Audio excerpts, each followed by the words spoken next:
Olá, pessoal, sejam bem-vindos ao nosso webinar aí, né, que a gente vai estar falando sobre preparação para os exames PMP e CAPM. Mais precisamente, a gente vai estar falando sobre como se preparar para esses exames aí da forma o mais eficiente possível. Eu já queria dar boa noite a todo mundo que já está se manifestando, a Cláudio, Leonardo, Nelson, Márcio, Cleiton, Tiago, Daniel. Essa vai ser uma aula talvez um pouco, eu acho que talvez nem seja interessante chamar de aula num estrito mais formal, porque eu até pretendo fazer mais edições, né, desse evento, né? Vamos dizer que é uma live, vamos dizer que é um webinar, em que eu vou estar passando para vocês dicas pontuais acerca da preparação. E vou deixar aberto também para vocês, então, se vocês, durante a transmissão, no momento em que estiverem acompanhando aí no chat, tiverem qualquer dúvida, fiquem à vontade para se manifestar também, que eu vou estar atento aqui aos questionamentos de vocês. Então, assim, eu tenho uma pauta, né, para esse webinar de hoje, que são algumas questões que ao longo desses diversos anos de preparação para candidatos aí, né, eu fiz o meu exame em 2005, então lá se vão 14 anos, né, e desde 2008, mais ou menos, eu comecei já a dar treinamentos específicos para preparação para esses exames. Então, quer dizer, tem muita bagagem acumulada em todos esses anos, eu vou compartilhar com vocês, tá? Só lembrando que a gente vai estar com um evento mais estruturado, digamos assim, como eu disse, essas vão ser uma série de lives em que eu vou estar apresentando essas dicas pontuais, mas a partir do dia 11 de fevereiro a gente vai estar começando o nosso evento chamado Certifica GP, né? E esse sim, aí a gente vai ter um roteiro mais bem produzido, né, sobre como formatar aí a sua preparação. Mas eu peço a sua paciência, a sua confiança, que você vai ver que o conteúdo e a forma como a gente vai lidar aqui nesse webinar vai ser bastante interessante, até porque é uma forma mais próxima de vocês, né, apesar da gente não estar, quer dizer, vocês vão poderem falar, né, assim, por voz comigo, tá aí o chat e a gente tem esse canal de comunicação bem direto. Deixa eu só ter certeza de que eu estou acompanhando aqui as mensagens mais recentes. Eu queria aproveitar e perguntar para vocês, queria que vocês colocassem no chat uma de 3 respostas. Qual exame você pretende fazer? CAPM, PMP ou ainda não sei? De repente você não sabe, né? Qual deles é mais adequado para você, mas eu queria que cada um de vocês, se vocês estão aqui, certamente vocês têm esse interesse em se certificar, né? Seja como PMP ou como CAPM. Então, eu queria que vocês colocassem no chat, por favor, PMP, CAPM ou ainda não sei, só para eu ter uma noção também, né, de distribuição aí de vocês que estão nos assistindo nesse webinar. Bom, sem mais delongas, assim, eu também não pretendo que seja uma aula ultra, mega longa, então eu já vou preparando aqui os meus slides, vou compartilhar, eu acho que eu devo ficar pequenininho aqui na tela embaixo, e a minha tela será compartilhada com vocês. Deixa eu compartilhar aqui a tela do aplicativo, só colocar a apresentação aqui, um minutinho só, tá, gente? Que eu esqueci de fazer uma configuração que é importante.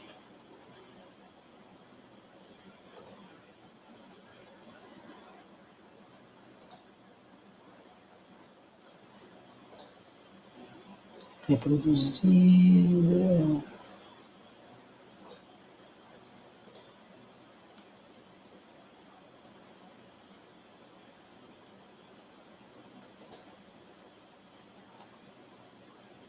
Isso apresentada por uma pessoa com uma janela. Essa é a configuração que eu precisava. Belezinha.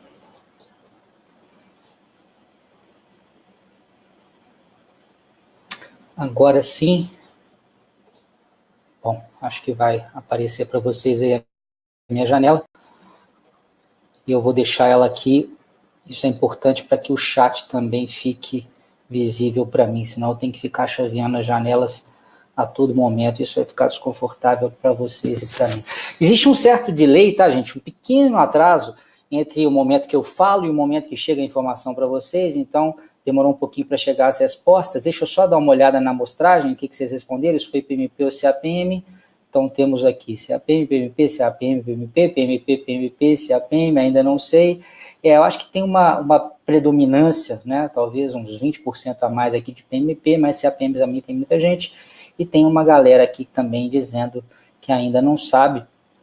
Queria até falar a respeito disso, ou melhor, tem uma dúvida mais para frente que vai falar justamente sobre essa questão aí, sobre o que é mais adequado, né? Quer dizer, ou como escolher se optar por uma ou por outra certificação.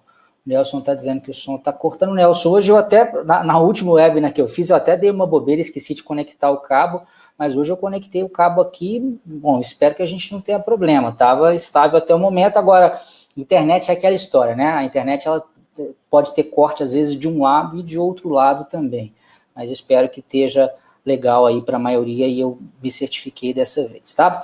Então, esse é o nosso webinar, como eu disse, a gente vai tratar de alguns pontos, de algumas dicas que eu quero mostrar aqui para vocês. Só relembrando, teve dúvida, coloca aí no chat, não deixa para depois, é para ser um encontro aqui bastante dinâmico, e eu conto com a participação de vocês para que a gente tenha outros. Como eu disse, aqui é o primeiro webinar, mas a gente vai ter o segundo, vai ter o terceiro, vai ter o quarto, dependendo, né, do que eu perceber da participação de vocês, que está sendo útil, que está, de fato, sendo enriquecedor. Então, esse início eu já vou passar, né, já falei que vai ser um formato mais livre, falei também um pouco do meu histórico, né, claro que tem muitas outras coisas no meu currículo, mas eu estou me atendo aqui às certificações, né, PMP mesmo, então certificado 2005, preparatório desde 2008, concurso online desde 2011, só na plataforma online a gente já deve ter tido entre 2.000 e 3.000 alunos, né? Depois que passou de 2.000 eu perdi a conta, a gente tem que voltar com esse histórico. Vamos então já direto para a dica número 1, que é a seguinte. Obrigado aí, Caio, pelo feedback, está dizendo boa noite por aqui, tudo certo, imagem e som.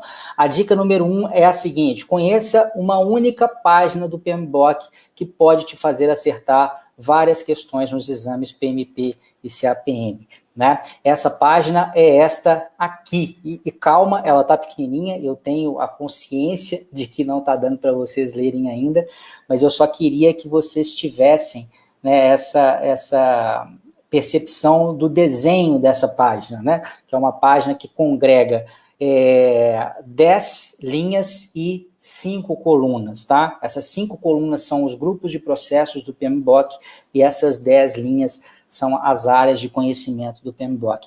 Deixa eu só me certificar da página aqui, porque está tão pequeno que nem eu mesmo estou enxergando. Então, deixa eu só ver direto aqui no PMBOK, eu acho que é a página 556, para vocês anotarem aí, né, e poderem consultar. Essa página, antigamente, ela ficava mais no início do PMBOK, agora ela foi para a parte 2, o PMBOK sofreu uma pequena mudança na forma como ele é organizado, o PMBOK da 6ª edição, mas é isso mesmo, a página é a página 556, deixa eu até colocar aqui no chat para vocês, para não ficar dúvida. E por que essa página ela é importante, gente? Porque existem algumas questões que acabam fazendo com que seja fundamental a gente saber que um determinado comportamento, uma determinada ação corresponde a um determinado processo, e aí a gente precisa saber que esse processo pertence a uma determinada área de conhecimento e a um determinado grupo de processo. Principalmente grupo de processo. Eu já vou explicar o porquê. O que acontece? Já aumentando um pouco a figurinha aqui, né? Eu estou pegando, então, na verdade, essas 3 primeiras linhas aqui e estou dando um zoom para vocês. Aí agora vai ficar bem mais legível. Aqui estão os grupos de processo, aqui estão as áreas de conhecimento. O que acontece? Qualquer material preparatório para os exames PMP e CAPM, não vou dizer qualquer, mas 90% dos materiais preparatórios, eles são organizados por área de conhecimento. E por que isso acontece? Porque o próprio PMBOK ele é organizado por área de conhecimento. Mas cada processo, além de pertencer a uma área de conhecimento, pertence também a um grupo de processo. Só que, por exemplo, vou dar o exemplo do meu curso preparatório, a gente pula a integração, porque eu acho que é mais didático estudar a integração por último, até fica essa dica para vocês também, mesmo que vocês estudem de forma independente, eu sugiro que comecem estudando pela área de escopo, porque a área de integração, como o próprio nome diz, é uma área integradora. né, e você estudar uma área de integração sem entender o que você está integrando é algo muito difícil. Então, eu prefiro primeiro mostrar as partes, né, quer dizer, cada um dos componentes, né, do projeto em relação às áreas de conhecimento, e depois como que a gente integra tudo isso.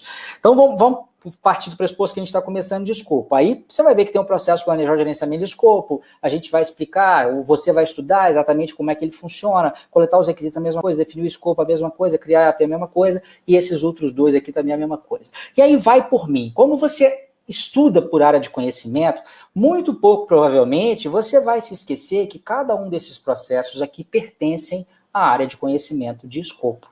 Mas o mesmo a gente já não pode dizer do grupo de processo. Em especial, talvez esses aqui sejam até mais simples, mas quando a gente entra, por exemplo, no grupo de processo, ou melhor, na área de conhecimento de recursos humanos, alguns processos que para muita gente talvez fizesse sentido eles estarem no grupo de monitoramento e controle, porque tem um jeitão, né, de processo de monitoramento e controle, eles acabam estando no grupo de execução, né? Um exemplo é um processo chamado gerenciar os recursos.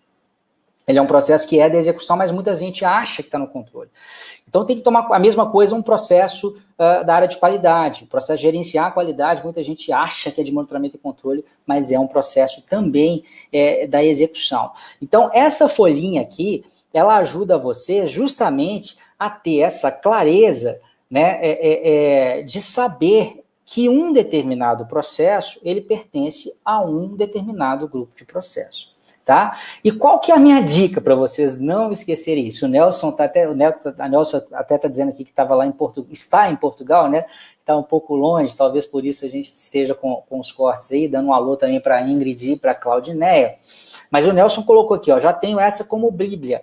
E uma forma de, entre aspas, ter essa página como Bíblia, é você simplesmente imprimir essa página e colar ela num ambiente que você esteja com frequência, né? Se você trabalha numa baia e você tem a sua baia, cola na sua baia. Se você tem um escritório pessoal, cola no seu escritório. Eu lembro que quando eu fiz o exame PMP, o meu bunker de estudos do PMP, apesar de eu não estudar lá, eu transformei aquela areazinha, né, que antigamente era a área em que a empregada da casa dormia, hoje isso é muito pouco comum, né? Talvez em outros países como Portugal isso tenha sido sempre incomum, no Brasil isso anos atrás, 20 anos atrás era bastante comum, hoje já nem tanto, mas então o apartamento que eu morava, ele tinha essa areazinha e eu transformei esse quartinho numa espécie de bunker e tinha lá colado essa página para a gente não estar esquecendo, porque você pode ser cobrado em relação a isso. E eu quero dar para vocês, só para não parecer que isso é uma coisa que eu estou inventando, vou dar um exemplo prático de questão que meus alunos mesmo, eles sempre embarcam, mesmo dentro lá do meu curso, eu mostro, aí eles captam o espírito da coisa, até a partir dessa experiência que eu cristalizei isso aqui como uma dica importante. Então, olha lá, eu queria que vocês tentassem responder essa questão aí e fossem colocando para mim qual vocês acham que é a resposta correta aí no chat, tá? Eu vou dar um minutinho aqui para vocês tentarem resolver. Deixa eu até marcar aqui no meu relógio para não ter perigo de eu perder a conta. Então, vamos lá.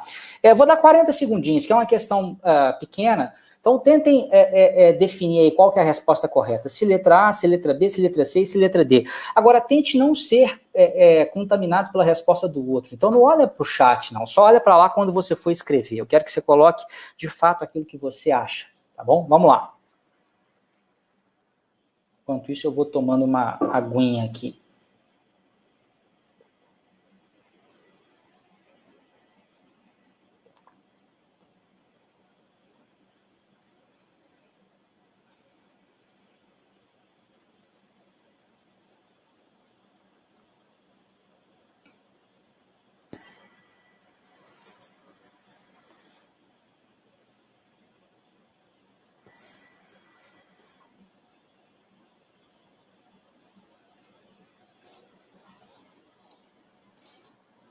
Já está quase acabando o tempo, eu estou aproveitando aqui para pegar um link aqui que pode ser importante para vocês, tá? Eu já vou partir aí para a resposta. Vamos lá, então. A maioria de vocês aqui marcou letra A. Eu acabei não colocando o esqueminha que vocês votam, né? Ficaria melhor, mas infelizmente hoje não vai dar. Mas acho que a maioria colocou letra A, depois a gente teve um pequeno surto de letras D aqui, teve B, teve C, mas eu acho que a A começou mais forte e deve ter finalizado mais forte também. Vamos resolver, olha só. Qual das duas ações de planejamento abaixo é a mais importante para o sucesso do projeto? Repara, gente, olha só que coisa interessante. Qual das ações de planejamento é a mais importante? Então, a nossa opção, ela tem que atender a dois critérios fundamentais. Ela tem que ser uma ação de planejamento e ela tem que ser importante. Qual que é o problema dessa questão? Muita gente, e isso é absolutamente normal e corriqueiro, tem um bloqueio para essa questão aqui, que é a ação de planejamento. Ou, de repente, até lê que é uma ação de planejamento, mas não se atenta tanto que nem todas as opções aqui, apesar delas parecerem importantes, são de planejamento. E a letra A é um exemplo clássico disso. A letra A, identificar as partes interessadas, existe um processo, né, chamado identificar as partes interessadas dentro do PMBOK. Na realidade não vai dar para vocês enxergarem, porque ele está muito pequeno naquele quadrinho, mas se vocês derem uma olhada naquela página, vocês vão ver que o processo de identificar as partes interessadas é um processo do grupo da iniciação. Então não é uma ação de planejamento, é uma ação de iniciação. Talvez você não, a maioria de vocês não tenha esse traquejo ainda, porque não se atentou muito que existe essa divisão em grupos de processos do PMBOK, mas é justamente, né, para isso que a gente está passando por esse conteúdo aqui. Então não é a letra A, não porque não seja importante, é extremamente importante identificar as partes interessadas, mas não atende ao critério de ser uma ação de planejamento. Letra B, definir quais ferramentas de controle de qualidade são mais adequadas. Essa é a resposta correta. E por um motivo muito simples, essa é a única ação que é de planejamento. Porque essa ação aqui, definir quais ferramentas de controle da qualidade são mais adequadas, isso é parte integrante de um processo chamado planejar o gerenciamento da qualidade. Então, é isso mesmo, planejar o gerenciamento da qualidade. Esse processo, planejar o gerenciamento da qualidade, ele é de planejamento. Né? Então, essa, na realidade, é a única das 4 alternativas que atende aqueles 2 critérios que a gente falou, e por isso ela é mais adequada. E só é possível você saber isso, né? Aí a gente tem 2 critérios aí, para que seja possível você se atentar para esse ponto. O critério número 1 é você saber que definir ferramentas de controle pertence ao processo de planejar o gerenciamento da qualidade. E a outra coisa que tem a ver com a nossa dica. Você tem que saber que planejar o gerenciamento da qualidade está dentro do grupo de processo de planejamento. Esse caso é até fácil, porque tem a palavra planejamento, mas nem sempre é tão óbvio assim. Letra C, garantir que os processos serão usados na execução do projeto. Isso aqui é um processo chamado gerenciar a qualidade, que está no grupo da execução. Então, se você tiver essa figurinha em mente, vai sacar que o primeiro está em iniciação, o terceiro está na execução, não pode ser também. E definir claramente a justificativa do projeto, isso acontece no processo de desenvolver o termo de abertura do projeto, que é também um processo de iniciação, tá? Então, na verdade, são 2 coisas que são importantes a partir dessa primeira dica aqui. Uma, que você tem que conhecer essa figurinha, cola lá no seu quartinho aí, na sua baia, onde você trabalha, no seu escritório, e a outra é isso que está em rosa aqui, Essa questão mostra também que é muito importante entender exatamente o que ocorre em cada um dos processos do PMBOK, né? Você tem que entender, porque olha só, a gente até cita aqui o controle da qualidade, mas isso aqui não é fazer o controle da qualidade, é definir aquilo que vai ser usado no controle da qualidade, e isso está no planejamento da qualidade, tá? O Thiago está perguntando, de fato, é a página 556 no PMBOK, 6ª edição, tá? No 5ª edição, era uma página mais no começo, eu não vou saber o número, mas eu acho também, vocês vão ver mais para frente, que vocês devem partir para o material atualizado, tá? Não fica estudando com material antigo não, já vocês vão entender por quê. Teve gente que colocou uma dúvida no meio desse tanto de respostas foi o Alexandre. Ele colocou o seguinte: André, o GP pode alterar os documentos. Qual deve ser a atitude em relação a esses documentos, o business case e o plano de gerenciamento de benefícios? Bom, estou assumindo que a gente está falando especificamente desses dois documentos, e a atitude do GP é de não poder alterar ao seu bel prazer, né? O business case e deixa eu só diminuir um pouco o ar, e o plano de gerenciamento de benefícios, esses dois documentos, eles são entrada para a criação do TAP. Né? E o TAP é um documento de caráter executivo que tipicamente o patrocinador ou alguém que está acima do gerente de projetos que aprova esses documentos. Então, o gerente de projeto não pode simplesmente ir lá e alterar, não. Se ele perceber que faz sentido alterar, ele teria que submeter, né, ao controle integrado de mudanças e avaliar, e até tomando um certo cuidado, porque se a gente tem mudança no business case ou no plano de gerenciamento de benefícios, existe uma boa chance da gente ter que alterar o TAP também. E sempre que a gente altera o TAP, isso também, aprendam aí, isso aí pode aparecer no exame em alguma questão. Sempre que a gente altera o TAP, isso significa que a viabilidade do projeto tem que ser reavaliada. Né? Porque aquele projeto era viável diante de um conjunto de circunstâncias que nós definimos. Se a gente mexeu no business case e isso teve efeito no TAP, se o TAP modificou, não é que não pode, tá, gente? Olha só, é muito diferente. Não estou dizendo que é proibido mexer no TAP. Só estou dizendo que mexer no TAP é um evento tipicamente raro, não é corriqueiro, e se acontecer, a gente tem que atentar para essa reavaliação de viabilidade do projeto, tá? Então a resposta correta para essa questão é letra B, definir quais ferramentas de controle da qualidade são mais adequadas, porque isto é um processo de planejamento e é também importante, mas todas as opções são importantes. O que difere aqui é só aquela que é do planejamento. Vamos em frente. Aqui só para mostrar para vocês, né? Por que eu coloquei essa figurinha aqui? Porque muita gente, às vezes, começa a estudar o PMBOK e fica louco da vida, querendo decorar isso tudo aqui. Eu tenho que decorar quais são todas as entradas, quais são todas as ferramentas técnicas, quais são as saídas. E o foco do estudo não tem que ser nessa decoreba. Eu não estou dizendo que não pode aparecer questão, né, de entrada, ferramenta técnica e saída. Até pode. Mas o que eu estou dizendo é o seguinte: se você estuda com base no entendimento, entender o que está acontecendo aqui dentro desse processo, saber entrar da ferramenta técnica e sair, vocês vão ver que ao longo do tempo fica algo relativamente fácil e automático. E o contrário não é verdadeiro, né? Se você for na onda de ficar tentando memorizar isso aqui sem entender a essência, você não vai entender a essência do processo e você erraria, por exemplo, essa questão que eu acabei de colocar para vocês, tá?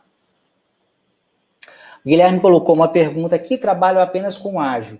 PMP pode me acrescentar algum conhecimento aproveitável em ágil? Eu vou falar um pouco de ágil agora, Guilherme, e eu acho que o conteúdo dessa resposta vai acabar respondendo a sua pergunta, tá? É claro que se você me dissesse, não, hoje na minha empresa eu só trabalho com ágil, não existe a menor possibilidade de se utilizar algo diferente de ágil, e para o resto da minha vida eu só vou trabalhar com ágil, e aí não existe abertura para entrada de nenhum método preditivo, talvez nesse caso não seja o caso para você. Agora, eu acho muito difícil você conseguir dizer sim para a segunda parte dessa premissa, para a segunda parte dessa suposição, porque pode até ser que hoje você trabalhe só com isso, mas amanhã isso pode não ser verdade.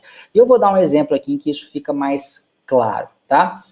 Antes de entrar também, só respondendo aqui a dúvida do Daniel, Andriele, para quem não tem experiência profissional em gerenciamento, o CAPM é a única forma de certificação? Dentro do paradigma, digamos, nem dentro do paradigma tradicional, porque o PMP e CAPM não trata só de tradicional, trata de ágil também. Eu acho que seria, não vou dizer que é a única, né? Por exemplo, você poderia, né, pegar uma certificação, por exemplo, de Scrum Master ou de Product Owner, assumindo um paradigma mais ágil, ela também não requer experiência. A certificação da Scrum.org, que é particularmente as que eu prefiro, talvez a Prince2 eu não me lembro agora, não me recordo, porque eu não a fiz, então eu não lembro se tem pré-requisito, tá? Mas assim, a minha sugestão para quem está no mundo de gestão de projetos de uma maneira mais abrangente, eu acho que CAPM, não vou dizer que é o único, mas seria o caminho mais adequado, tá? A Ana está perguntando aqui, Andriele, terminei o seu treinamento há poucos dias e minha prova está agendada para segunda-feira. Tem alguma dica para os últimos dias antes da prova? Ana, o primeiro não afobar, né? Assim, eu estou partindo do pressuposto que você, né, fez uma preparação, que você estudou os nossos materiais lá de forma consistente. Eu vou te falar, não existe assim uma única forma de passar os últimos dias, né? Mas eu vou te falar o que eu fiz e que talvez seja algo que se aplique de uma maneira mais genérica. Primeiro, atentar para aqueles pontos que você, de repente, está mais fraco. Então, vai fazer uma revisão, você deve ter uma noção aí de qual área de conhecimento ou qual processo você tem uma compreensão menor. Então, foque seu esforço nisso. Ou foque seu esforço em simulados de uma determinada área de conhecimento, ou foque seus estudos para compreender melhor um grupo de processos. Seja seletivo nessa hora, né? Porque numa primeira passada de estudos, e às vezes até numa segunda, você já foi mais genérico, né? Então agora é preciso ser mais seletivo e procurar fazer aquilo que até eu digo num e-book gratuito que eu disponibilizo também, que é ser o caçador das suas próprias fraquezas, ao invés de tentar ficar provando para si mesmo ou para si mesma, né, que você já sabe tudo, é tentar fazer justamente o contrário, sem que isso, claro, te deixe apavorado, te deixe nervosa, mas tentar procurar as lacunas no conhecimento e focar as suas atenções nessas lacunas. Se você fez o meu curso, se você fez uso do Turbo Aprendizagem, né, que é a nossa metodologia de estudos, que eu sempre recomendo muito, ela é parte integrante do curso, as pessoas, assim, boa parte dos meus alunos que foram aprovados a utilizá-lo e sempre comentam que foi um fator bem importante, você deve ter lá os seus Cornell Notes, os seus resumos, é uma outra forma bastante interessante de você fazer essa revisão. Então é isso, eu acho que é trabalhar em cima de resumo, trabalhar em cima de simulado, talvez o resumo você possa até dar uma passada mais geral, mas estudos mais aprofundados, eu diria que em cima daqueles itens que você tem menor confiança. Outro ponto importante, cuidado para não chegar cansado na hora do exame, tá? Então, assim, tem muita gente que chega na véspera do exame, 3 dias do exame, e todo dia começa a fazer simulado de 200 questões. Pô, a pessoa chega, às vezes, esgotada lá, né?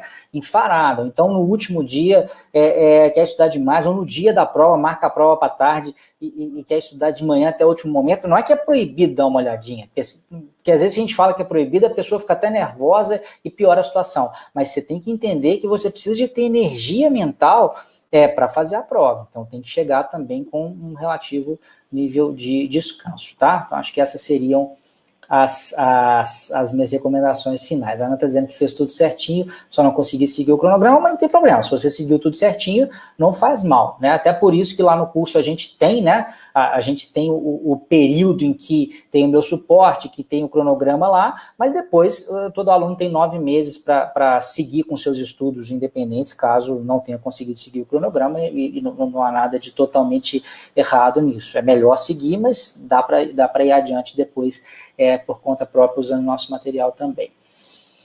O Guilherme comentou, eu estou lendo o chat, tá, gente, por causa daquilo que eu falei com vocês. Aqui o importante é essa troca, e é o que eu sempre falo com os meus alunos também. Às vezes, uma dúvida de uma outra pessoa esclarece uma dúvida que você nem sabia que tinha, mas tinha. O Guilherme, ele tá dizendo, acredito sim que todos temos que nos qualificar para qualquer oportunidade de mercado que apareça. Porque o Guilherme tinha perguntado sobre fazer PMP em um cenário em que se utiliza ágil, né? O Elton está perguntando, Andriele, para iniciantes, você recomendaria Scrum ou CAPM para uma recolocação mais rápida no mercado? Eu não tenho uma resposta geral para isso. Agora, se esse iniciante não é da área de software, talvez eu palpitaria que a CAPM talvez fosse mais interessante, porque ela é mais abrangente, né? O Scrum não é que ela só é apropriada a software, mas ela tem uma predominância em ambiente de desenvolvimento de software ou de desenvolvimento de produtos complexos, de produtos mais tecnológicos ou de produtos digitais, né? Então, por exemplo, eu uso métodos ágeis na minha empresa porque eu trabalho com produção de conteúdo digital. Então, a turma de marketing digital, pessoal que trabalha em agência, a turma do digital de modo geral, tanto vídeo, quanto conteúdo, quanto o próprio software, eu acho que tem ou então desenvolvimento de produtos complexos, né, produtos de alta tecnologia, tem um apelo maior por Scrum. Outras indústrias que não são tão digitais assim, eu diria que o CAPM teria, a princípio, uma tendência a ser um melhor qualificador. Agora, isso em termos gerais, tá, Elton? Você quer saber...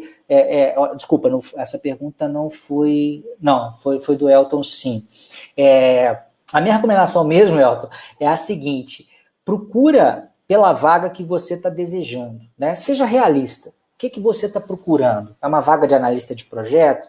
É uma vaga de analista de sistemas? É uma vaga de gerente de projetos dos iniciantes? Quer dizer, vá lá no LinkedIn, na área de vagas, por exemplo, ou no vagas.com, e faça uma pesquisa e veja o que está pedindo. Esse costuma ser o melhor conselho, tá? E o mesmo vale para o MS Project que você citou aí. O Márcio está perguntando um prazo adequado para realizar uma boa preparação. Márcio, o que o americano gosta de chamar de sweet spot, né? Quer dizer, aquele prazo que eu acho assim, um prazo massa assim, para a pessoa fazer, assim, sem correr demais e também, por outro lado, não empurrando com a barriga, porque também é aquela história, se você faz corrido demais, você tem o perigo, às vezes, de não conseguir estudar com qualidade. Se você faz num prazo alongado demais, a pessoa, não, eu quero estudar muito, então eu vou guardar 12 meses para estudar. Só que aí você vai esquecendo que você estudou também, tem esse perigo. Então, eu diria que o prazo que eu recomendo para os meus alunos é de 4 meses. São os 3 meses do curso, mais um mês, de 15 dias a um mês ali para fazer uma revisão, um segundo ciclo de estudos e faz a prova no final. Eu diria que é a maior chance de sucesso dentro de um cenário ideal. Ah, Adriele, mas não dá para fazer em 4, vai ser em 5, quer dizer que eu não vou passar? Não, lógico que não, né, gente? É o ideal. Tem gente que passa em 3, tem gente que passa em 4, tem gente que passa em 5. Na época que o meu curso não era sincronizado, quer dizer, em que a gente não tinha uma liberação parcial das aulas e não tinha esse meu acompanhamento mais de perto, era basicamente um curso totalmente self-service, coisa que não é hoje, né? Hoje a gente tem um acompanhamento bem próximo de resposta a dúvidas. Eu cheguei a ter um aluno que fez uma preparação em 19 dias. Mas é claro que isso é a exceção da exceção da exceção. Quando ele me falou, eu até custei a acreditar, mas ele me pareceu ser uma pessoa muito séria, era um oriental muito disciplinado, e provavelmente já tinha uma bagagem, né, de conhecimento do PMBOK, que ele foi lá, pegou para estudar, estudou 19 dias e mandou ver. Agora, eu acho que o normal mesmo é a gente pensar nos 4 meses aí, eu acho que é legal. A Márcia está perguntando se o CAPM pode ser feito online de qualquer lugar. Pode. A CAPM hoje tem essa possibilidade de você fazer da sua casa, monitorado por meio da sua webcam, tá? Dá uma procurada no site do PMI que você vai ver como fazer isso. O Fredson está perguntando aqui se dá para aproveitar material da 5ª edição para estudar a 6ª edição. Não acho uma boa ideia e vou já te dizer por que daqui a pouco, tá? Faz parte da nossa aula hoje. O Lázaro está perguntando se o preparatório EAD, o curso é online sim, tá, Lázaro? Vamos lá, então, para a dica 2, só para a gente avançar um pouquinho. O que pode cair nos exames PMP e CAPM em relação aos métodos ágeis? Essa é uma pergunta que está muito em voga aqui no Brasil, talvez até menos, mas eu acompanho muitos fóruns internacionais, norte-americanos, indianos, e um desses fóruns, o cara estava até meio de saco cheio, toda hora que o pessoal perguntava isso, ele falava assim, vou colar aqui de novo a resposta do gerente de produto lá do PMP, o que ele falou a respeito disso. E aí eu vou reproduzir para vocês a resposta aqui. Porque o que acontece, gente? Os métodos ágeis, eles foram gradativamente entrando dentro do PMBOK, tá? Então, assim, até a 4ª edição não tinha muito pouca coisa, na 5ª edição ele entrou um pouquinho, na 6ª edição já entrou de uma forma bem mais explícita, né? E aí o pessoal começou a ficar em dúvida, falou, pô, mas será que eu vou ter que saber detalhes do Scrum para poder fazer o PMP? Aí vai meio que embananar as coisas. E a resposta, né, do gerente de produto do exame PMP, então existe uma pessoa responsável, né, constantemente pelo exame PMP lá dentro do PMI, foi essa aqui, olha só. O Guia de Práticas Ágeis, esse foi um documento que fala só de Agile, tá, gente? Que foi publicado junto com o PMBOK 6ª edição, tá? Mas são documentos diferentes. Ele chama Guia de Práticas Ágeis.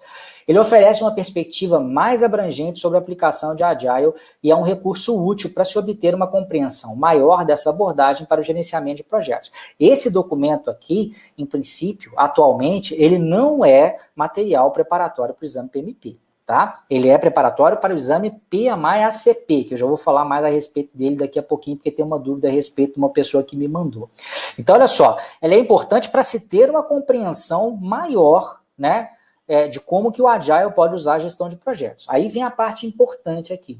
No entanto, o conhecimento aprofundado de práticas ágeis não é necessário para o PMP. O aprofundado, tá? Não quer dizer que não cai nada. Aí vem o que cai. Poderia haver algumas perguntas ágeis no exame PMP, como de fato aparece, pois sabemos que a prática de métodos ágeis está crescendo em destaque e os gerentes de projetos precisam estar preparados para escolher a abordagem mais apropriada para os seus projetos.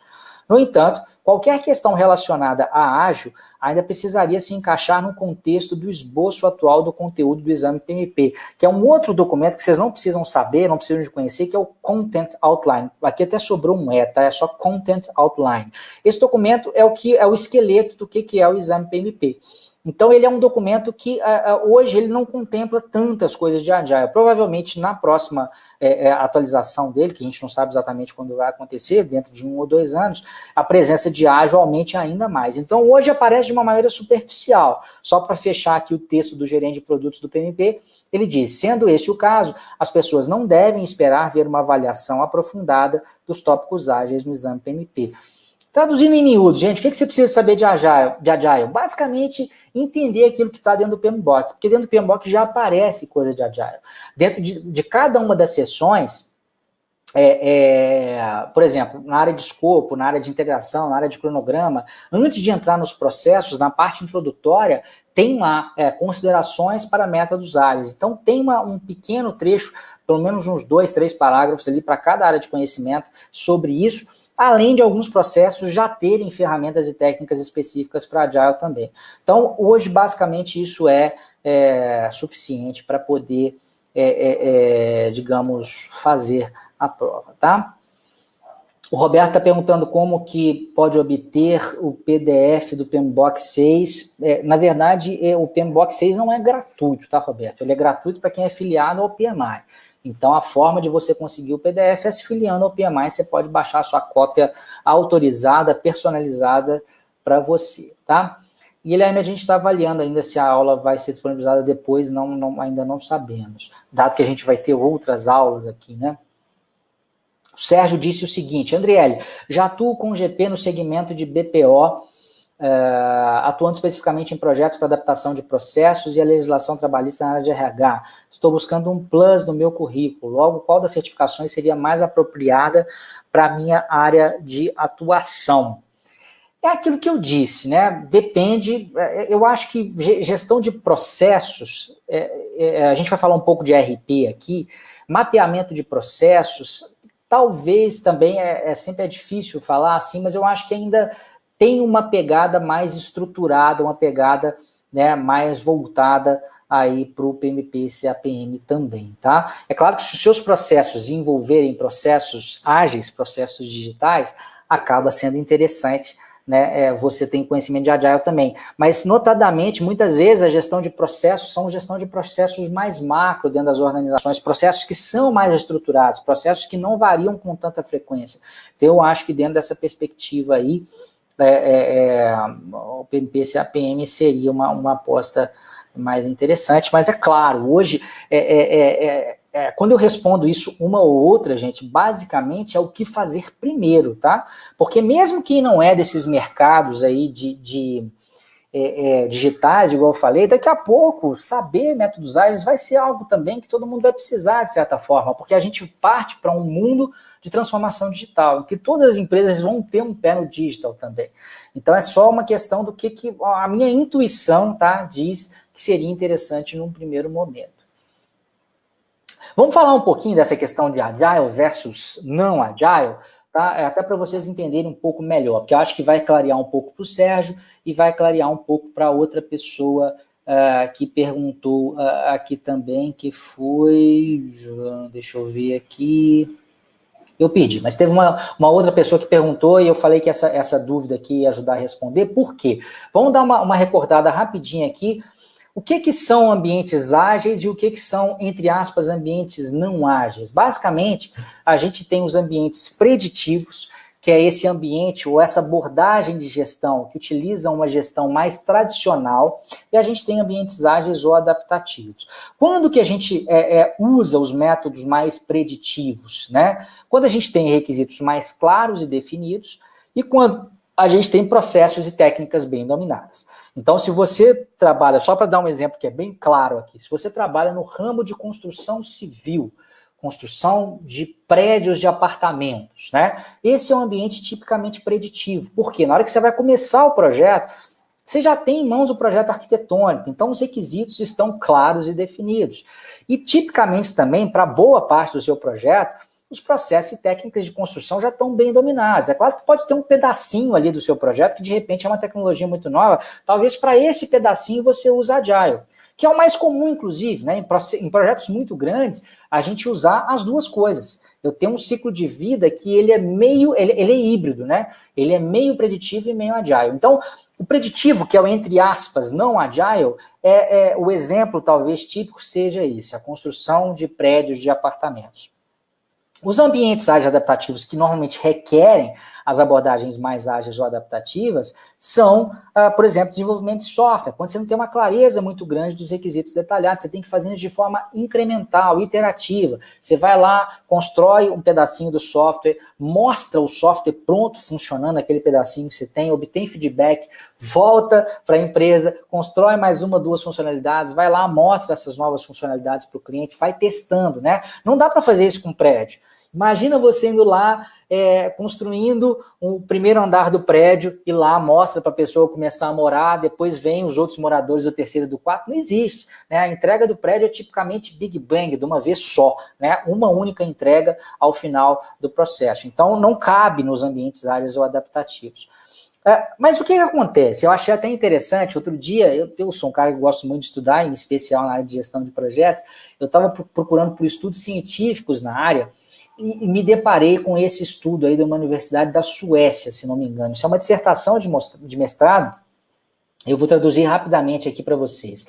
Olha só, uma abordagem híbrida de gestão de projetos, conectando a teoria e a prática em projetos de implementação de ERP. ERP é o quê? São esses grandes sistemas de gestão existentes dentro das empresas, né? Dos quais provavelmente o mais conhecido líder provavelmente não, né? O grande líder de mercado é o SAP, aquela empresa alemã gigante. É bem provável que a maioria de vocês já deve ter ouvido falar a respeito.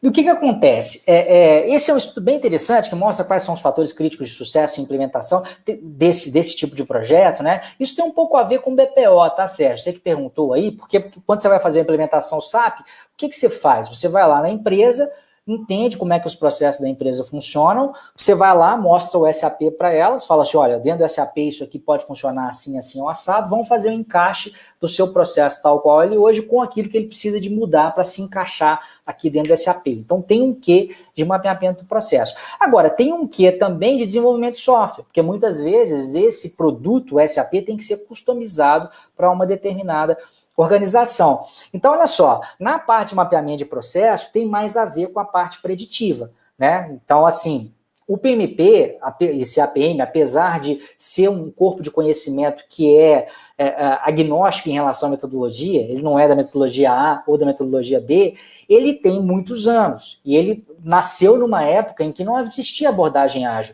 Então, ele nasceu mais tradicional e ele está se agilizando à medida que o tempo vai passando. Então, eu diria que, para quem busca uma gestão mais tradicional, o PMP pode dar essa estrutura, e mais do que isso, né? Não só ele traz essas ferramentas mais tradicionais, mas ele mostra também coisas que são importantes em qualquer paradigma, né? Porque se a gente tem aquelas 10 áreas de conhecimento, escopo, custos, cronograma, qualidade, recursos humanos, recursos agora, né? Não só humanos, mas também materiais, comunicações, isso é importante em qualquer ambiente, né? Então, mas onde que eu estou querendo chegar? Em boa parte dos projetos, como são os projetos de ERP, a gente precisa de conhecimentos das duas áreas. Olha só, o SAP tinha uma metodologia chamada ASAP, SAP ASAP, e ela mudou para essa SAP Activate, que tem esse ciclo de vida aqui, com essas 5 fases. E aí esse estudo, entre outras coisas, não foi o objetivo primordial, mas eu achei interessante que ele é um estudo que ele conseguiu mostrar o que dentro dessa metodologia aqui de implementação de sistemas, o que era ágil e o que era mais tradicional, vamos dizer assim.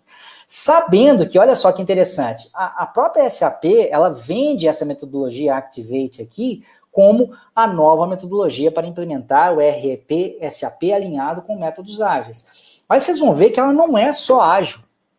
Né? Olha só que interessante, na hora que esse estudo, essa dissertação de mestrado, feito lá na Europa, com pessoas que implementam o SAP na prática lá, olha só a conclusão que eles chegaram. Aqui estão essas fases, né? Fase 1, fase 2, fase 3, fase 4. Eu não vou entrar no mérito das atividades, mas eu só quero mostrar o seguinte, tudo isso que está nessa primeira linha aqui, dessa linha aqui para cima, são etapas dentro de cada uma dessas fases, subetapas, que são dentro, ou que são geridas dentro das práticas tradicionais de GP. E somente essa parte aqui é algo que é agile. Então, por exemplo, essa fase de realize, que é a parte em que acontece o desenvolvimento de software de fato, né, existe um uso intensivo de métodos ágeis, porque aí é a parte de software mesmo, não tem jeito. Agora, a fase de preparação, né, de mapear processo, né, de entender os processos, de fazer os workshops lá dentro da empresa, ainda há o uso de uma abordagem tradicional. Né? Então, no fim das contas, essa metodologia, ao contrário do que está sendo dito aqui, ó, ela não é uma metodologia ágil, ela é uma metodologia híbrida, que tem uma parte ágil aqui embaixo, mas tem uma parte muito grande do tradicional. Então, é preciso muito cuidado com aquela coisa de, trabalho só com ágil. Será mesmo? Será que no entorno do seu projeto aí não tem coisas que uma metodologia mais estruturada ou técnicas mais estruturadas podem ajudar? Né? Por isso que eu acho importante a gente fazer essa reflexão e também não ficar nessa de que o mundo agora é só agile. Não é, gente. Né? As coisas elas vão mudando, mas tudo não muda da noite para o dia. Então, o mundo hoje é muito voltado para o setor de serviços. Beleza, mas existe indústria, existe agricultura, né? Então, nada muda da noite para o dia e ainda é muito importante, né, um conhecimento firme de uma estrutura mais... vai ficar até redundante, né? Nem de uma estrutura, mas de uma abordagem mais estruturada de gestão de projetos, que é justamente o que essas técnicas mais tradicionais provêm. Bom, deixa eu seguir adiante aqui. Tá, isso aqui é só reforçando, né, algo que eu já tinha dito. O PMBOK, então, ele é agnóstico, ele não é de métodos ágeis ou de métodos não ágeis, ele é só um guia de melhores práticas, e nele a gente estuda o que deve ser levado em consideração para um projeto ser bem sucedido, independente da metodologia ou abordagem de desenvolvimento. Tá bom? O Sérgio está colocando assim, sim, em relação ao SAP que a gente está falando, a bola da vez é o SAP 4 HANA, com inputs via SuccessFactors. Exatamente, esse é o novo SAP, né, que roda na nuvem, e etc. Um abraço aí para o Guilherme, que teve que sair. Bom, dica 3, vamos lá. Quando fazer o simulado completo de 150 ou 200 questões? O que acontece? Eu vou falar também um pouco de como que eu oriento os meus alunos, que aí vocês vão ter uma ideia de como é que vocês podem fazer no estudo de vocês. Dentro do meu curso, por exemplo, a gente tem, né, ele é dividido por áreas de conhecimento, a gente estuda escopo, tempo, custos, qualidade, e depois que estudamos cada uma das fases, a gente disponibiliza um mini simulado voltado só para aquela área de conhecimento. Então, tem o simulado de escopo, tem o simulado de cronograma, tem o simulado de custos e etc. Ao final do curso, a gente disponibiliza um simulado completo. Né? Eu coloquei 150 ou 200 porque o simulado PMP tem 200, a prova, né, PMP tem 200 questões e a prova CAPM tem 150 questões. E a minha sugestão é que você faça esse simulado completo ao final de um ciclo de estudos. Então, passe por um ciclo de estudos para então fazer. Né? Senão você vai acabar desperdiçando, você não vai ter estudado todo o conteúdo. A minha sugestão é até para que a pessoa faça 2 ciclos de estudo, né? Usando lá o meu curso, 3 meses comigo, ao final desse primeiro ciclo faz um simulado completo, depois faz mais um ciclo de estudos por conta própria, e se tiver acesso a algum outro simulado, faz esse simulado completo depois do segundo ciclo, tá? Então é interessante fazer simulados completos ao final de ciclos, porque aí você conseguiu ver tudo, né? E ao final do segundo ciclo você vai ter conseguido ver tudo ou aquelas partes mais importantes pela segunda vez, então você deu uma recapeada no seu conhecimento. Não acho interessante ficar fazendo simulados completos todo dia, né? É algo, até porque é cansativo e até porque a gente não tem tantos simulados bons aí, completos, dando sopa por aí, né? Então a gente tem que saber utilizar com parcimônia, tá? A Daiane está perguntando quando que abre a inscrição do curso. A gente vai abrir no dia 19. E eu queria até sugerir para vocês que todo mundo que estivesse aqui já se cadastrasse também para este evento aqui, ó. Vou colocar aqui, que é o Certifica GP, tá? O link aí. É esse workshop gratuito que vai acontecer entre os dias 11 e 19, em que eu vou falar de uma abordagem estruturada para vocês, né, conseguirem passar nos exames, e mais do que isso, né, a gente vai estar falando de questões de mercado, por que essas certificações são importantes. É um conjunto de 4 vídeos bem legais mesmo, que a gente fez com muito cuidado, e aí vocês podem colocar suas dúvidas, porque são 4 vídeos, mas não quer dizer que eles vão ser mostrados da forma como estão. À medida que vocês vão colocando novas dúvidas, a gente vai atualizando esses vídeos. Então é bem interessante esse workshop. Ele vai acontecer entre 11 e 19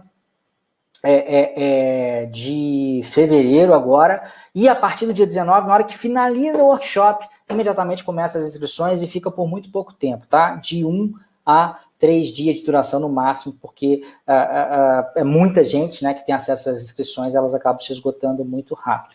O Alexandre está perguntando sobre o preço. A gente ainda não tem o preço exatinho, mas entenda que é o preço de uma boa preparação, né? Talvez ela seja um preço, se você for fazer uma relação de custo-benefício, né? Pega uma preparação top de mercado, a gente vai ser mais barato, não porque a gente não é top, porque a gente é online. Mas, por outro lado, também não vai ser o preço igual tem treinamento aí que não tem suporte, que não é treinamento de 100, 200 reais, não, tá? É um preço compatível com preparatório para PMP, sem ser os preços absurdos dessas escolas mais caras por aí. Um preço intermediário, a gente vai estar falando com vocês. A gente vai estar divulgando no dia da abertura das inscrições, no dia 19. Mas a gente permite fazer o parcelamento, então fica acessível para todo mundo. Vamos em frente para a quarta dúvida. A gente já está com quase 1 hora, passa rápido esses webinars, né? É legal que a gente vai trocando ideia aqui, passa rápido. Eu vou passar por essa quarta e última dúvida aqui, senão a gente vai se alongar demais, e mais para frente a gente vai estar fazendo outras edições desse webinar, e aí eu quero vocês comigo aqui também. Então, daqui a pouco começa todo mundo a dispersar já, tá? A dica 4 é a resposta a essa dúvida aí, ó. Posso estudar com versões anteriores do PMBOK e materiais preparatórios? Foi o que alguém me perguntou aqui. Posso usar PMBOK versão 5? Posso usar o livro da Rita, baseado na 5ª edição do PMBOK? Posso usar um treinamento, ou posso fazer um treinamento que é baseado em versões anteriores? Essa deve ser a última pergunta desse que eu trouxe para vocês aqui, então aproveita, se vocês tiverem outras dúvidas, tá, gente? Já vão colocando aí, por favor, no chat, porque eu já emendo logo que eu responder a essa dúvida aqui. E a minha resposta a essa pergunta, gente, ela é não, tá? E por que não? Porque a gente já tem muita coisa para se preocupar numa preparação para os exames PMP e CAPM, né? A gente tem um conteúdo muito vasto que a gente tem que estudar, né? Não é pouca coisa. O PMBOK hoje deve estar aí com umas 700 páginas, são 47 processos, então, assim, é um conteúdo realmente robusto. E aí, não dá para você ficar se preocupando ainda se, além de estar estudando bem aquele determinado conteúdo, se aquele documento, se aquele conteúdo está correto, né? E é claro, eu até entendo e compactuo, né, com a opinião de algumas pessoas que dizem o seguinte: mas normalmente as mudanças do PMBOK, elas não são revolucionárias, não muda tudo, muda algumas coisas, fica muita coisa para trás, fica igual. É verdade, mas muita coisa, talvez não muita coisa, mas sei lá, uns 20% muda. E 20%, gente, numa prova que é difícil, conta muito, né? Você errar a questão porque você estudou com material desatualizado, eu acho que não dá para a gente imaginar isso, tá? Então eu vou dar só um exemplo para vocês, assim, de coisas que mudaram, né, na última edição, que poderia julgar vocês do buraco. Então, por exemplo, a área de qualidade, ela tem 3 processos. Agora, o primeiro e o terceiro processo permaneceram, do ponto de vista do nome e do conteúdo, bem parecidos. Teve mudancinhas aqui nas ferramentas e técnicas, mas ficaram bem parecidos. Agora, esse segundo processo mudou de nome. Ele chamava realizar a garantia da qualidade. Agora chama gerenciar a qualidade. Além de mudar de nome, ele tem mais coisas dentro dele. Antigamente, realizar a garantia da qualidade tinha um escopo mais definido. Gerenciar a qualidade tem algumas coisinhas a mais. E aí, vamos supor que você está lá fazendo a prova e aparece lá o processo realizar, ou melhor, aparece o processo gerenciar a qualidade. Você vai falar, gente, mas não existe processo gerenciar a qualidade? Não vi isso, não. vai ficar ruim, né? Aí você não vai saber se você não está entendendo a questão porque o material está desatualizado, ou se é porque você está esquecendo alguma coisa. Outro exemplo, né, da mesma coisa, o processo de identificar os riscos, ele ficou muito parecido, mas não está totalmente igual. Tem coisas novas. Antigamente, a principal saída, e praticamente a única saída relevante, era essa registro dos riscos aqui. Agora já apareceu uma outra saída importante, que é o relatório de riscos, que é atualizado nos outros processos também. Então, está muito presente dentro da área de riscos. Então, assim, de repente você estudou pela 5ª edição, vai lá, me aparece relatório de riscos. Aí alguém pode dizer, mas muita coisa vai ser igual, mas repito, 20%, 30% não vai ser. E não dá para você se dar o luxo de errar a questão por causa disso. Tá bom? Deixa eu só voltar minha tela aqui, a gente já está próximo do fim, eu vou basicamente responder as perguntas de vocês e já fica o convite aqui para vocês, tá, gente? Então, para comparecerem nos próximos webinars, vocês que estão presentes aqui, vocês vocês cadastraram o seu e-mail, então eu vou colocar o e-mail de vocês na minha base, quando a gente tiver um próximo, eu aviso a vocês, tá? E aí eu vou pensar em trazer outros temas, e os outros temas vão gerar outras dúvidas, e a gente acaba tendo uma abordagem interessante, um momento interessante como esse aqui. Mas não deixem, tá? Vou colocar mais uma vez aqui, não deixem de se cadastrar se você ainda não o fez neste evento aqui, o Certifica GP, porque lá a gente vai estar trazendo mais material, mais conteúdo de qualidade, ainda de uma forma até mais condensada, né? O Certifica GP, a gente tem vídeos ali que são mais curtos, mas não tem menos importância, porque os conteúdos eles são bem na veia, assim, aqueles pontos ultra mega fundamentais. Aqui é uma coisa mais desestruturada mesmo. Bom, apareceram 2 últimas dúvidas aqui, deixa eu responder. A Ana Carolina está dizendo o seguinte: para fazer a inscrição no curso, precisa estar cadastrado na lista de espera do site? Bom, Ana Carolina, se você atualmente não recebe meus e-mails, é importante sim, tá? Porque senão você não vai saber, né? Porque no dia 19 como é que funciona, né? Eu vou simplesmente pegar todo mundo que está cadastrado na minha base, na lista de espera, e as pessoas que já recebem meu conteúdo normalmente, e vou mandar para essa base. Agora, para ter certeza absoluta mesmo, eu sugiro que você se cadastre lá, porque vai que você não está recebendo os meus e-mails, e aí não se matricular por causa disso, né? Porque não recebeu o link é muito ruim. Então, só para desencargo de consciência, eu sugiro que você se cadastre lá, assim, para ter certeza que você vai receber aí no dia 19 de fevereiro. O Alexandre está perguntando, Andriele, poderia falar das principais ações do grupo de processo de encerramento, pois parece ser fácil, mas se não estiver bem alinhado, acaba errando muitas questões. Alexandre, é um ponto importante, mas é difícil eu falar aqui, né, assim, porque tem alguns detalhes, né? Eu poderia falar genericamente, que basicamente é o processo, né, encerrar o projeto ou fase. Acontece algumas coisas importantes. Acontece, por exemplo, talvez o mais importante ali seja a aceitação final do produto, né? A gente tem aceitação, talvez um ponto importante seja esse, tá? Para não falar que eu não vou falar nada a respeito, eu só quero deixar claro que eu não vou conseguir falar tudo a respeito, tá? Porque o conteúdo ele é mais extenso. Mas falando rapidamente, a gente tem 2 tipos de aceite formal, né, do cliente. Um aceite que acontece de forma mais frequente, e aí isso é responsabilidade de um processo chamado validar o escopo, que é da área de escopo, e o aceite final, que é a hora que fala assim, este projeto acabou, tá? Na hora que começar outro projeto, tudo bem, mas esse aqui, você está dizendo que este projeto especificamente acabou. Esse aceite final, ele digamos assim, responsabilidade, ou ele é atribuição do grupo de encerramento, porque está nesse processo de encerrar o projeto ou fase. Então, ficar atento aí nessa distinção para esses 2 tipos de aceite é algo importante. Existe também a geração de um relatório final do projeto, existe também o arquivamento das lições aprendidas, né? Não a geração, porque a geração das lições aprendidas acontece durante todo o ciclo de vida do projeto, mas esse arquivamento final acontece também lá dentro do encerramento, tá? Então é isso, não estou te dizendo que eu estou falando de tudo, mas são alguns pontos importantes que eu acho que vale a pena você ficar atento aí.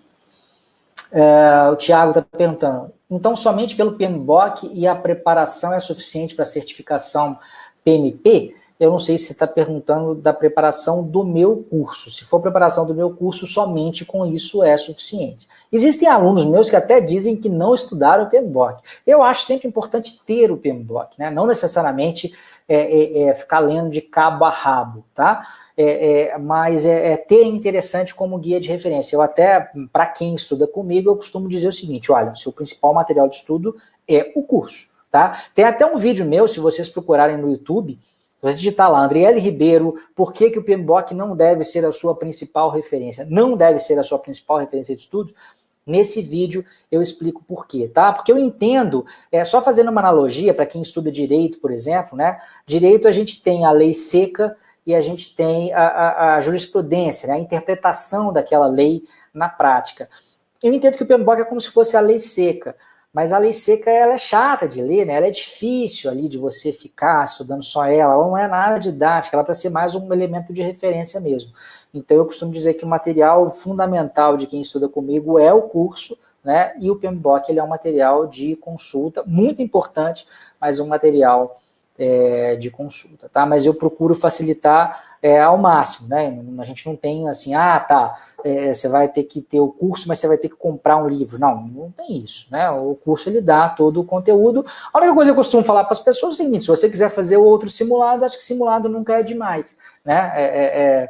É igual a canja de galinha lá, né? Eu esqueci o ditado, mas que fala que canja de galinha alguma coisa nunca é demais. Então é isso, simulado para quem está fazendo preparação no PMP nunca é demais, mas material de teoria, ter que ler outras coisas, assistir outras coisas, não é necessário. O que a gente faz é mais do que suficiente para poder passar nas provas.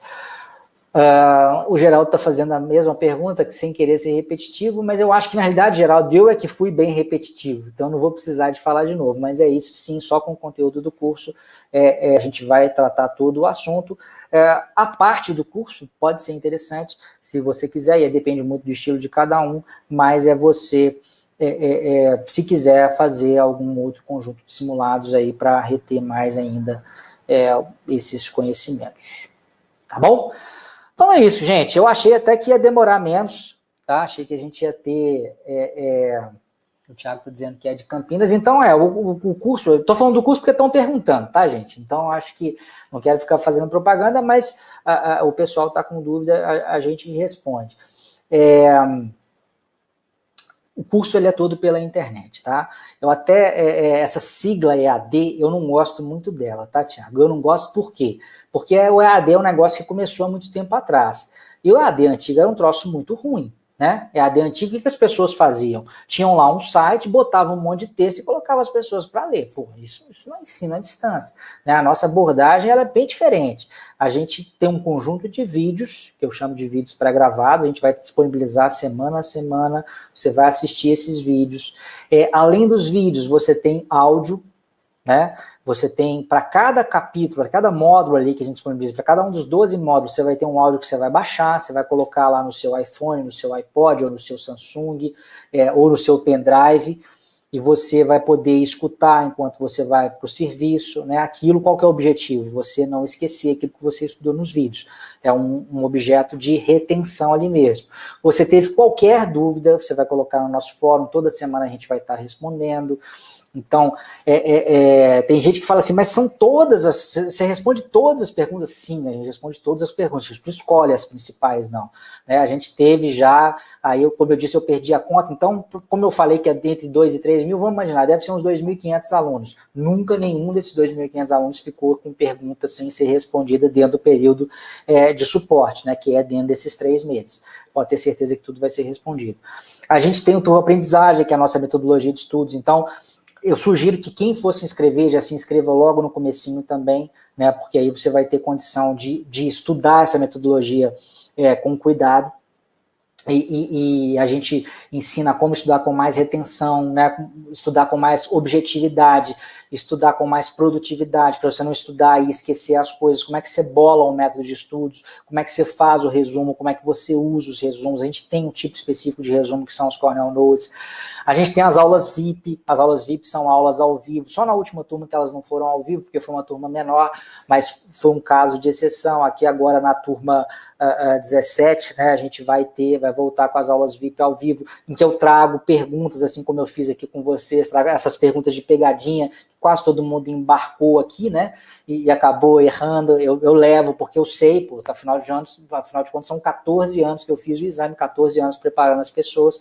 Então é isso, não é o EAD que você vai chegar lá e vai ter um monte de texto e você vai ficar lendo na tela, definitivamente não é. É bastante interativo, e eu diria, claro que eu sou suspeito para falar, mas eu diria que é bem mais efetivo do que um curso presencial e eu até parei de dar curso presencial por causa disso, tá? Um abraço aí para a Ana Carolina, que está agradecendo pelas dicas. A Ana está dizendo aqui, obrigado, tá, Ana, também pelo elogio, você que já fez o curso aí, ela está dizendo, o curso é excelente, eu super recomendo, eu já havia lido o livro da Rita, teve muita coisa que só entendi no curso. Muita gente fala isso, modéstia à parte, mas obrigado pelo comentário. Tem muita gente que fala que às vezes aprendeu mais, apesar de não ser esse o objetivo, né, mas assim, aprendeu até a prática, né, mas a prática da gestão de projeto e o porquê das coisas mais no curso preparatório do que às vezes numa pós-graduação, né, em que as pessoas não conseguiram deixar as coisas muito claras. Então, assim, esse é um efeito colateral importante e agradeço mais uma vez aí, tá, Ana, pelo feedback positivo. O Márcio está dizendo, show, suas dicas, é a primeira vez que participo do seu webinar. Bom, que bom, Márcio.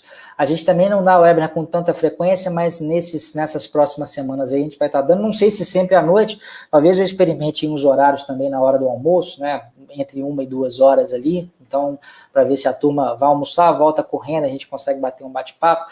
Eu estou dizendo isso porque às vezes é melhor fazer na hora do almoço do que não fazer nenhum, né, então a ideia é fazer outros aqui também com outros conteúdos relacionados a certificação. E se você gostou, tá, Márcio? Então eu vou te fazer um pedido, você e todas as outras pessoas aqui que gostaram, comente, tá, com o pessoal, peça para ele se cadastrar nesse link que eu passei, eu vou colocar ele mais uma vez aqui, porque automaticamente também essas pessoas que se cadastram aqui, elas entram para a minha lista de e-mails e passam a receber os comunicados também, inclusive, de próximos webinars. Então, se você gostou disso aqui, passa esse link para o seu colega, tá? E aí a gente tem uma comunidade ainda mais pujante aqui, aquela história, a dúvida de um pode ser a sua dúvida que você não conseguiu formular, porque você não pensou nela, e acaba sendo positivo para todo mundo. E meu objetivo aqui é compartilhar conhecimento com vocês mesmo.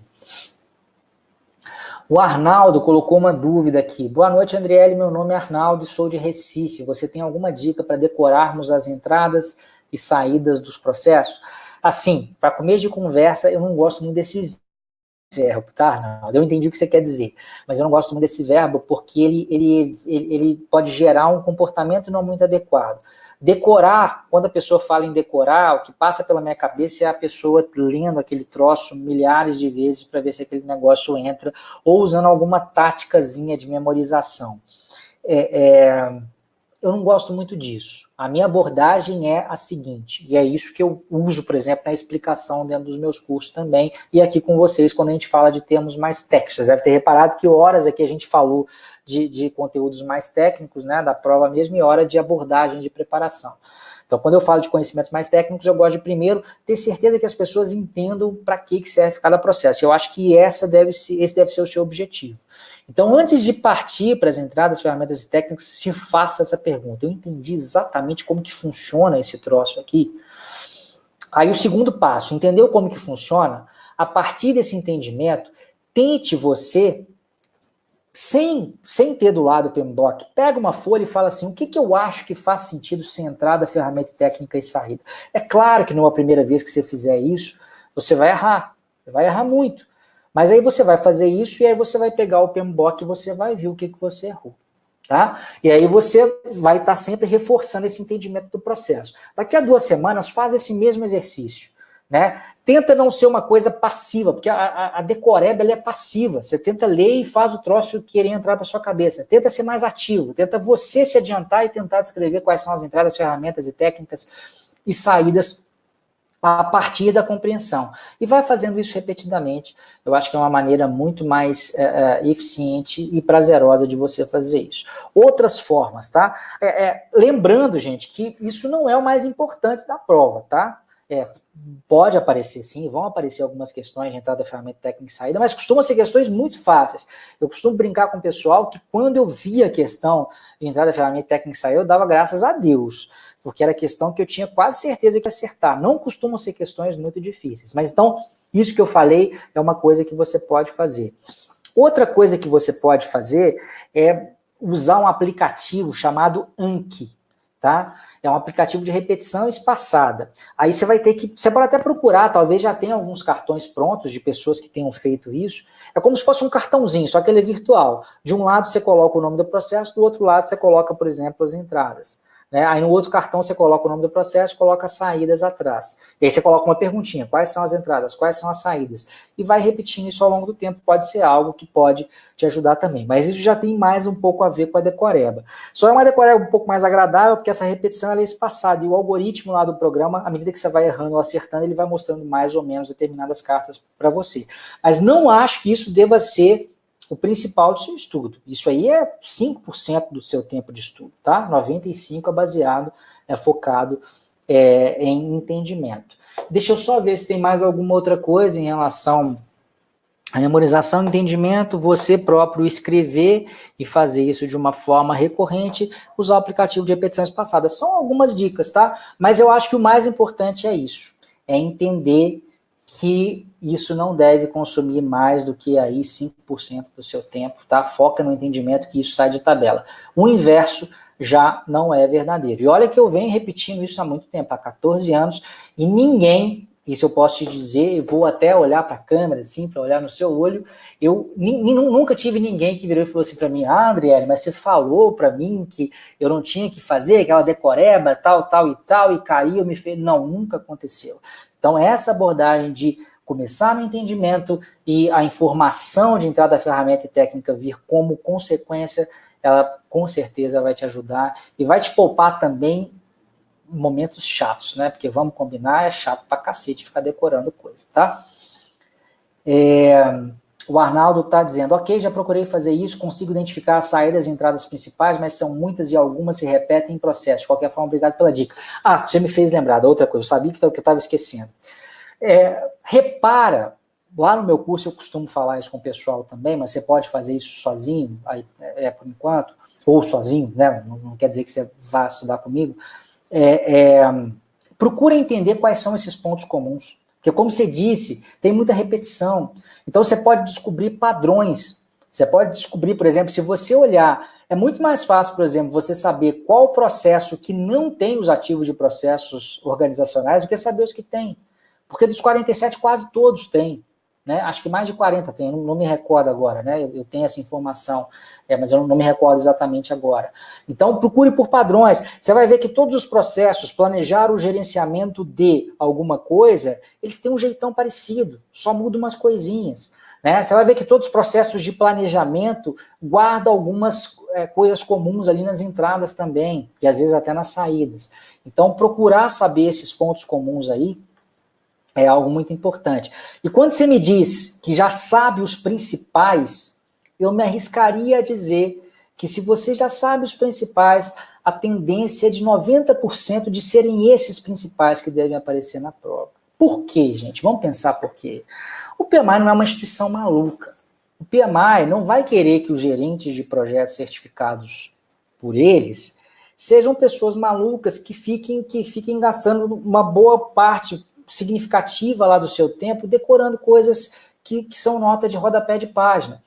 Então, a tendência é que, se é que vai cair na sua prova, porque, em especial, talvez no CAPM até tenha mais risco de cair do que no PMP, mas se cair alguma coisa disso, vai ser uma questão que tem uma chance muito grande de já estar no que você sabe, tá? Então, assim, falando de uma outra forma, não é isso, provavelmente, se você faz um estudo com qualidade, se você faz um estudo com seriedade, não são as entradas, ferramentas e técnicas e saídas que vão te fazer cair do cavalo, tá? Vão ser outras coisas mais complicadas e mais sérias do que isso.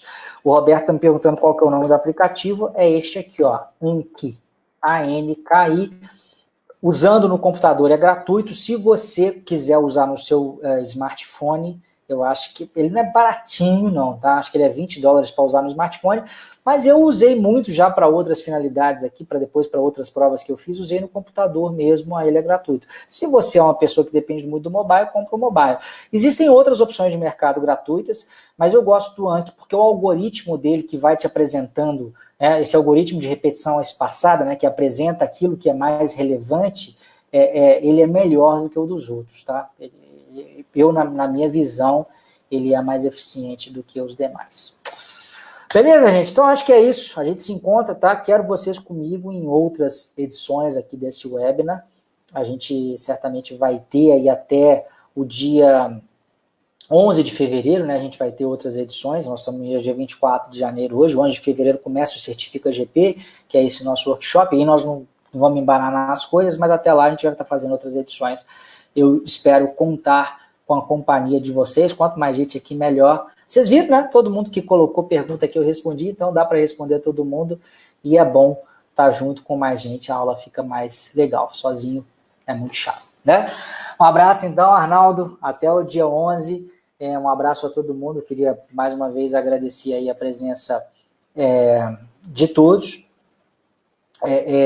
E fiquem atentos nos meus e-mails também, tá? A gente vai retomar algo que a gente estava um pouco parado aqui, que é a produção de conteúdo em vídeo, né? Então a gente está fazendo os webinars, estamos fazendo workshop, a gente vai criar alguns vídeos também mais práticos aí com exemplos reais e práticos de gestão de projetos. Eu acho que isso é bem importante. Quanto mais vocês aprenderem, mais acho que vocês vão querer saber, mais vocês vão crescer. E eu acho que esse trabalho acaba sendo positivo para todo mundo, tá? Um abraço aí para a Daiane, para o Luiz Carneiro, para o Leonardo, para o Sérgio. Boa prova, tá, Ana? Você que está chegando com a sua prova, espero sinceramente que dê tudo certo para você lá, e aí me avisa quando você for aprovado, porque essas notícias de aprovação me deixam extremamente feliz. Eu comecei, né, eu estava falando com a minha esposa outro dia, a gente estava viajando e tinha um pessoal terminando um curso de ágil comigo, né, o curso de Scrum. E aí começou um monte de gente também passar, e é uma emoção diferente. Pô, agora o pessoal está passando no Scrum também, está passando no PMP, está passando no Scrum. É muito legal. Acho que se a felicidade para um artista, por exemplo, é estar no palco, a felicidade do professor é ver os seus alunos tendo sucesso. Então, assim que você tiver aí o resultado da prova, você me avisa. E espero, tenho certeza que vai dar tudo certo, você vai ser aprovado, tá? Um abraço aí para o Daniel também, para o Renan. E é isso, gente. Vou embora, senão a gente não sai daqui. Abração, até mais. Tchau, tchau.